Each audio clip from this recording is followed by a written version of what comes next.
vous parle d'échecs, vous allez me dire que c'est pas très positif. Détrompez-vous et restez avec nous pour ce nouveau numéro des Passionnés sur TV Vendée.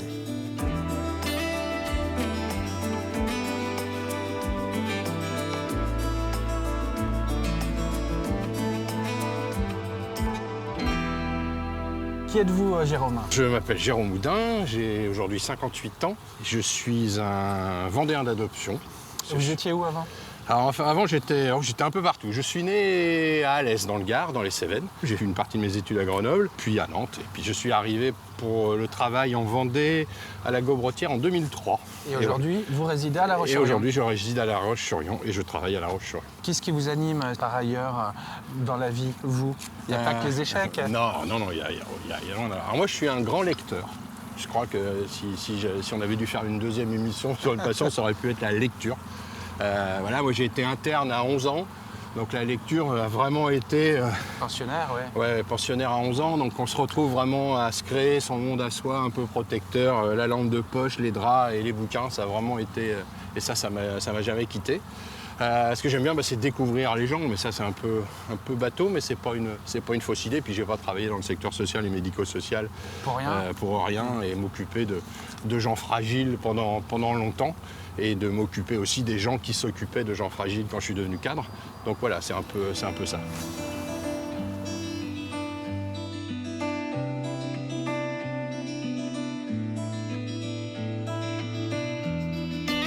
Comment est née cette passion pour le jeu d'échecs? Alors c'est une bonne question. Je m'en souviens pas. Je sais que mes parents ne jouaient pas aux échecs, donc je ne fais pas partie de ces gens qui ont été initiés par un oncle ou un papa, généralement. Par contre, j'ai des souvenirs d'avoir appris les échecs tout seul. Moi, je suis né en 1963 comme un certain Garry Kasparov. Ah, oui. Donc c'est un peu ma génération. J'ai signé ma première licence en club, dans un club à Orvaux, dans la banlieue nantaise, dans les années 90. Donc j'avais déjà une trentaine d'années, où là j'ai été aussi enseignant, on va dire, initiateur pour les débutants. Et j'ai eu la chance d'avoir parmi mes élèves, donc j'ai eu Alban qui devait avoir 5-6 ans, qui est maître de la fédération, et son jeune frère Axel, qui est devenu maître international il y a quelques années.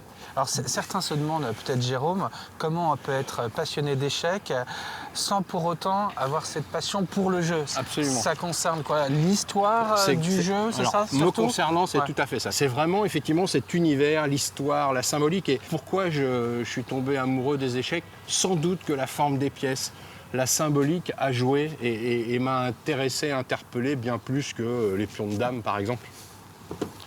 Et aujourd'hui, ça prend quelle place dans votre vie?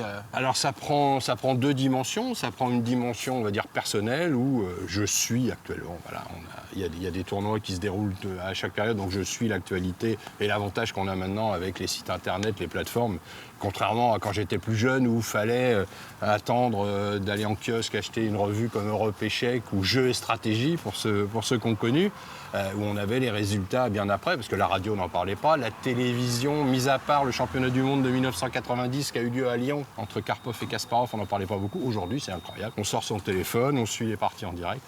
Donc il y a ça. Je fais des problèmes tous les jours. C'est-à-dire qu'on a, sur une application, il y a quel est le meilleur coup des blancs, et puis voilà, c'est une espèce de gymnastique mentale. Et puis, depuis le début de l'année 2021, c'est aussi devenu mon métier en quelque sorte, puisque j'ai, avec des associés, fondé la revue Route 64, qui est la seconde revue francophone consacrée aux échecs. Voilà, quand la passion se transforme en activité professionnelle. Exactement, sur le tard, comme quoi.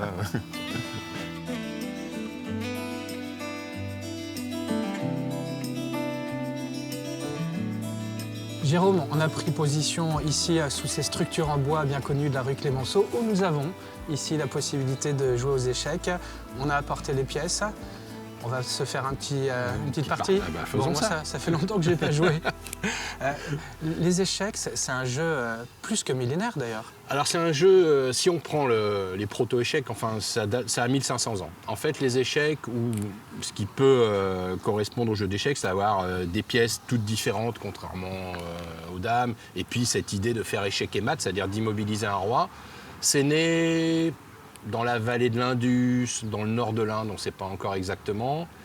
Et en fait, ça s'est propagé le long de la route de la soie. En fait, c'était un jeu de pèlerin. Et d'ailleurs, c'est une chose intéressante, c'est que là, on a un échiquier à 2 couleurs, mais au démarrage, l'échiquier était monochrome. C'est-à-dire qu'en fait, les pèlerins ne trimballaient que les pièces. On traçait l'échiquier dans le sable, comme nous, on joue au morpion quand on est sur la plage. Et en fait, la bicolore est arrivée en Occident. Donc ça a trimballé le long de la route de la soie. C'est arrivé en Perse, où là, il y a eu une première évolution. Ça a donné le chatrang. Puis, au 6e, 7e siècle, les musulmans arrivent en Perse. Et en fait, tout au long de la progression de la religion musulmane, dans le nord de l'Afrique, en Espagne, en Italie, etc., en fait, ils ont emmené le jeu d'échecs. Et les règles ont évolué? Et en fait, les règles ont évolué quand c'est arrivé en Occident. Et la partie qu'on va jouer aujourd'hui, peu ou prou, elle correspond aux règles qui datent de la Renaissance. Donc le jeu d'échecs a environ 1500 ans, et les règles actuelles, elles ont 500 ans. On joue aux échecs dans beaucoup de pays, Jérôme? Alors, on joue aux échecs partout dans le monde.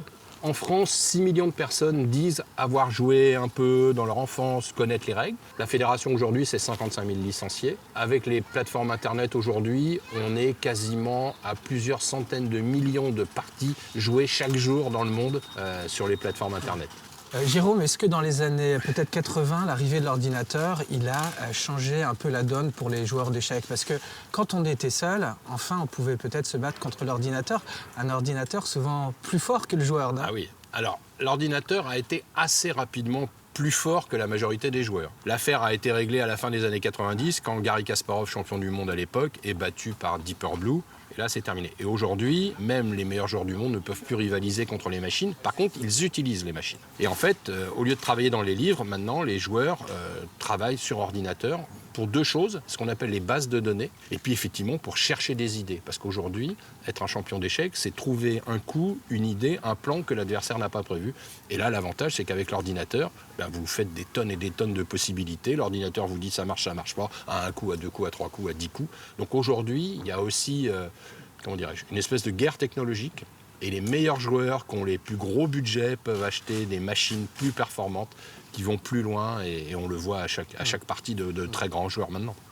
Alors toi, Jérôme, ta passion, elle t'a emmené, on l'a dit, à organiser des tournois, notamment des trophées qui ont eu lieu ces dernières années à La Roche-sur-Yon, je crois. Absolument, c'est-à-dire qu'à l'époque, je travaillais au cabinet du maire de La Roche-sur-Yon, Luc Bois, en 2019. Dans le cadre des 250 ans de la naissance de Napoléon Bonaparte, la municipalité a créé le Trophée Napoléon des échecs, qui donc en février 2019 a réuni au ciel Maxime Vachier-Lagrave, numéro 1 français et numéro 5 mondial à l'époque, et puis un jeune néerlandais qui s'appelait Jordan van Forest, qui aujourd'hui fait partie des 30 meilleurs joueurs mondiaux.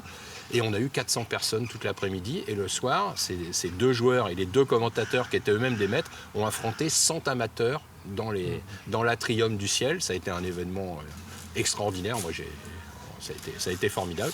Et on a recommencé le 30 octobre 2021. Et a priori, tous les 2 ans, se déroulera un trophée Napoléon des échecs à La Roche-sur-Yon, une devient une petite ville échiquienne sur la carte. Alors tu vas plus loin que ça, parce qu'avec 2 associés, tu as lancé une revue qui s'appelle Route 64, destinée aux passionnés, aux amateurs du jeu d'échecs. C'est une revue francophone. Il y a 3 tirages, on va dire. Chaque année. Chaque année, ouais. C'est exactement ça. C'est-à-dire qu'en fait, je suis un féru d'histoire des échecs, de lecture, etc. Et quand on ne trouve pas ce qu'on veut en kiosque ou en librairie, à un moment, on se pose la question de l'inventer. Et c'est très exactement ce qui s'est produit avec Route 64, dans le sens où il y a une revue francophone qui a 60 ans maintenant, qui s'appelle Europe Échecs, qui traite exclusivement de l'actualité. Et nous, on voulait faire quelque chose qui soit en lien avec les univers des échecs, à savoir l'histoire, les portraits de champions, la symbolique. Donc on a traité des échecs au féminin, on a traité des échecs en Suisse, toutes ces découvertes. Des portraits, des reportages, les coulisses. On a l'avantage d'avoir 128 pages, on paraît 3 fois par an, on prend notre temps. Aux échecs, il y a plusieurs cadences, on peut jouer en blitz très rapidement, ou on peut jouer pendant des dizaines d'heures si on veut. Nous, on est un peu dans cette cadence-là, c'est-à-dire on fait des longs reportages, et on s'adresse aussi bien aux amateurs qu'aux gens qui découvrent. Et on voit parmi nos abonnés, nos lecteurs, des gens qui ne jouent pas aux échecs, qui connaissent peu, mais par contre qui découvrent tout un univers, qui découvrent des personnages, qui découvrent des histoires. Et ça, ça réunit à la fois les amateurs passionnés et les curieux du jeu d'échecs. À quel âge on peut s'y mettre? On peut s'y mettre, j'oserais dire, à n'importe quel âge. Par exemple, on a des champions qui ont découvert les règles du jeu à 5 ou 6 ans en regardant leurs parents ou leurs oncles jouer. C'est le cas de Paul Murphy, mais c'est le cas de plein d'autres. Donc on va dire que les clubs peuvent vous accueillir à partir de 5-6 ans. Et puis après, c'est un jeu, les échecs. Donc on peut en faire une activité comme moi où on joue à petit niveau et on prend plaisir dès lors qu'on joue contre quelqu'un qui est de son propre niveau. Ça, il n'y a pas besoin d'être un champion pour prendre du plaisir à jouer aux échecs. Et si on veut aller plus loin, si on veut prendre plus de plaisir parce que c'est plus subtil, on comprend mieux, bah là, évidemment, il faut, comme dans toute activité sportive, faut s'entraîner, il faut travailler, il faut mémoriser, il faut bosser, il faut apprendre des cours, etc. Plus on joue, plus on progresse. Il faut aussi avoir peut-être certaines qualités, Jérôme, Alors, pour être un bon joueur. Absolument. Alors, il faut déjà avoir la capacité de garder sa concentration pendant longtemps, puisque, a priori, la moindre erreur est fatale. Donc, c'est très formateur aussi. On sait aujourd'hui par des études que la mémoire visuelle est un point très important. Par exemple, les joueurs d'échecs ont photographié des positions et quand X années après, ils voient quelque chose se reproduire, ils disent « ça me dit quelque chose, ça me rappelle la position de la partie » et ils vont pouvoir jouer la suite gagnante. Il faut être stratégique. Il faut être stratégique, il faut savoir garder son sang-froid. C'est très très formateur. Et puis, je pense que la qualité première des échecs, c'est qu'on passe son temps à être dans la tête de l'autre. C'est très altruiste, les échecs. Par exemple, on a joué quelques coups, j'ai passé mon temps, alors que j'ai les pièces blanches, à penser à ce que vous alliez jouer avec les pièces noires. Ouais. Donc il y a ce lien, et quelqu'un qui joue régulièrement aux échecs, pas forcément à haut niveau, mais qui joue régulièrement, va développer cette idée de que pense l'autre, que fait l'autre, quel effet je prends sur l'autre. Et puis en dernier lieu, le jeu d'échecs, c'est l'école de la décision. Une partie d'échecs de 40 coups, c'est 40 décisions qu'il faut peser. Il n'y a pas de retour en arrière. Tout ce qu'on joue a des conséquences. À chaque fois qu'on joue un pion, une dame, un cavalier. Et ça, dans la vie courante, dans le monde professionnel, ce qu'on fait a des conséquences et on essaie de les prévoir à l'avance. Quand vous perdez une partie d'échecs, vous vous sentez comment ? Alors, perdre aux échecs, c'est marrant, j'ai écrit un article sur ce sujet. C'est une douleur très très particulière parce que vous ne pouvez vous en prendre qu'à vous-même. Dès lors où au jeu d'échecs, il n'y a pas une once de hasard, s'il y a une erreur, c'est de votre faute. Alors, si vous avez été battu par quelqu'un qui est bien plus fort que vous, c'est relativement acceptable. Quand, et malheureusement, c'est une de mes douleurs, vous n'avez même plus besoin d'adversaire pour perdre, puisque vous faites vous-même l'erreur qui va vous conduire, c'est pas très agréable. Et les champions, les grands champions détestent perdre aux échecs parce qu'il n'y a pas de hasard, c'est vous, rien que vous. Mais c'est comme ça qu'on progresse. C'est aussi une des vertus éducatives. On apprend à prendre sur soi et à vivre avec les victoires modestes et les défaites pas trop accablantes. Bon, Jérôme, je vous souhaite plein de victoires et que l'aventure continue pour Route 64. Merci de nous avoir fait partager votre passion pour le monde des échecs. Et puis, quant à nous, on se dit à une prochaine fois pour une autre émission des Passionnés. À bientôt.